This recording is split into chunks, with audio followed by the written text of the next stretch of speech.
Olá, internet espectadores, eu sou Bruno Germano e hoje eu quero falar com vocês sobre a Amazônia.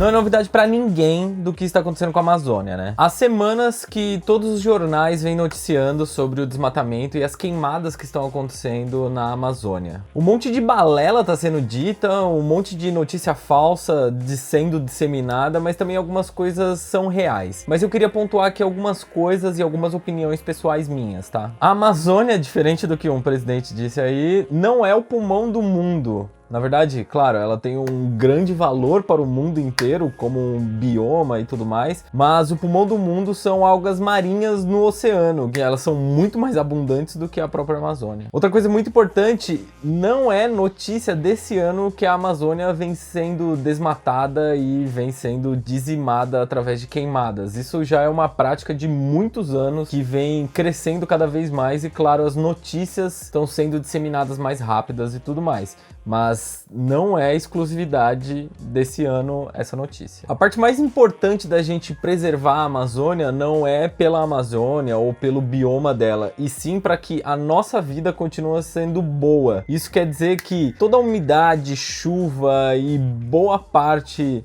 da biodiversidade do Brasil existe por causa da Amazônia.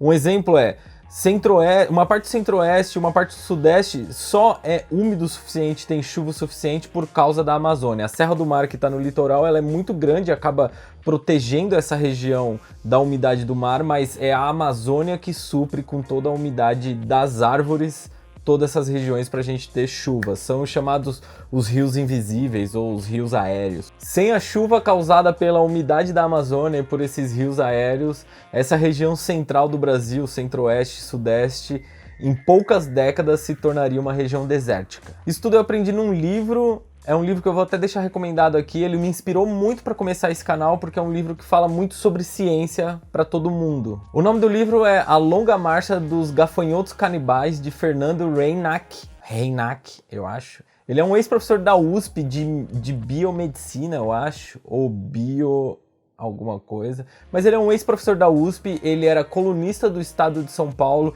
e esse livro é a compilação de 5 anos, ou acho 6 anos, das crônicas dele para o Estado de São Paulo, é um jornal aqui da região de São Paulo. As crônicas dele são bem humoradas e não deixam dúvidas de que ciência é sim para todo mundo e todo mundo tem que conhecer de ciência. O link tá aí na descrição. Mas aí eu fiquei pensando muito sobre como a tecnologia, a internet e a internet das coisas poderia proteger ou prevenir esse tipo de problema na Amazônia. Aí eu fui dar uma pesquisada na internet e ver algumas iniciativas, então eu vou falar aqui 3 iniciativas que me chamaram muita atenção. O primeiro projeto é para detectar incêndios e queimadas com o uso de drones autônomos. Muito legal, né? A ideia aqui é usar uma série de drones que eles naveguem pela floresta de uma maneira autônoma para cobrir a maior parte, a maior região possível de floresta, e aí usar alguns sensores dentro do drone, como sensor de umidade, sensor de calor, sensor de emissão de CO2, né, de gás carbônico, e usar a câmera com visão computacional para processar imagens da floresta e saber se a floresta está sendo, vamos dizer, desmatada ou se ela está sendo queimada. E aí, quando ela estiver sendo queimada, a câmera detectaria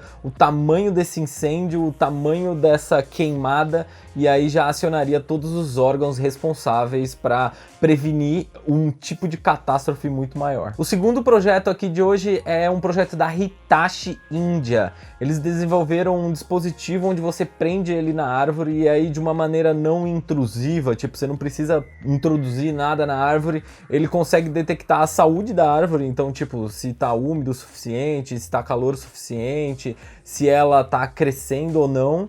E claro, ele tem um acelerômetro ali, porque na queda de uma dessas árvores ela consegue detectar e acionar órgãos responsáveis falando que uma área que não deveria estar sendo desmatada está sendo desmatada.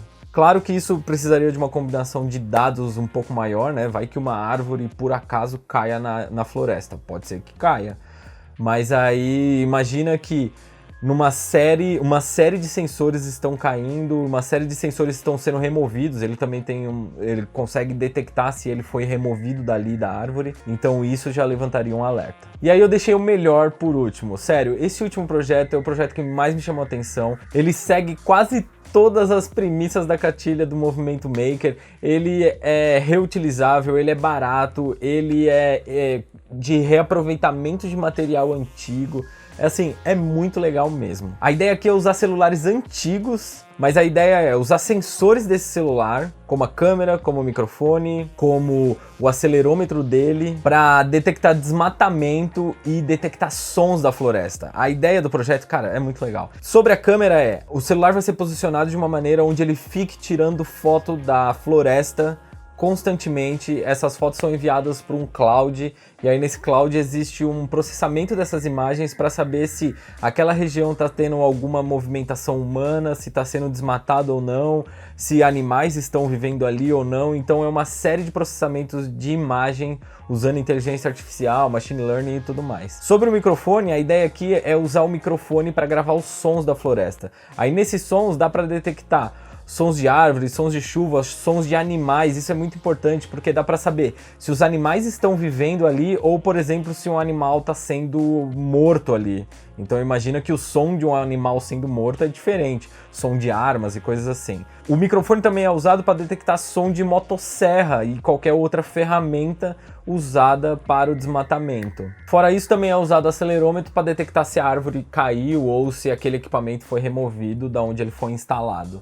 Esse projeto é muito legal, ele chama Rainforest Connection. Além de tudo isso que eu te falei aqui, existe um manualzinho de como produzir um desse e tudo mais, instalar. Eles também têm um app, e aí você consegue instalar o app Rainforest Connection no seu celular aí, e algumas florestas eles transmitem ao vivo as gravações de áudio e algumas fotos. É muito legal mesmo. Queria dizer aqui que, claro, todos esses projetos aí dependem de uma conexão sem fio, seja ela Wi-Fi ou radiofrequência ou até satélite. E claro, a gente precisaria expandir essa infraestrutura para a floresta para que esse tipo de sensor, esse tipo de internet das coisas seja abrangente para a floresta toda. Mas se usar alguns tipos de tecnologia como uma rede mesh, dá para transformar cada dispositivo desse num nó dessa rede, transformando ele num replicador dessa rede. Então imagina que quanto mais sensores, quanto mais dispositivos a gente tiver na floresta, mais essa rede se expande.